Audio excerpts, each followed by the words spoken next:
infraspinatus is one of 4 rotator cuff muscles. Just as a quick overview of the muscle, it originates at the infraspinous fossa and inserts at the greater tubercle. Its actions are external rotation, adduction of the humerus, and of course to stabilize the GH joint as it is one of the rotator cuff muscles. The nerve innervation to this muscle is the suprascapular nerve. To exercise the infraspinatus, if the patient were a 2 out of 5 or 3 out of 5 strength, you will have the patient in a gravity-eliminated position. For the infraspinatus, this means against a wall for isometric or isotonic exercises. An isotonic exercise is one that works the muscle while maintaining the same tension or force, for example, lifting a weight. An isometric exercise is when the muscle does not change length. Here's an example of an isotonic contraction done in gravity-eliminated position for somebody who is a 2 or 3 out of 5 strength. The patient holds a weight and externally rotates their arm in a gravity-eliminated position. Here's an example of an isometric contraction.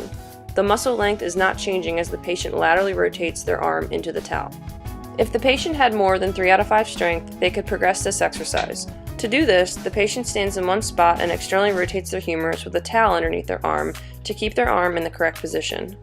This can be progressed even further.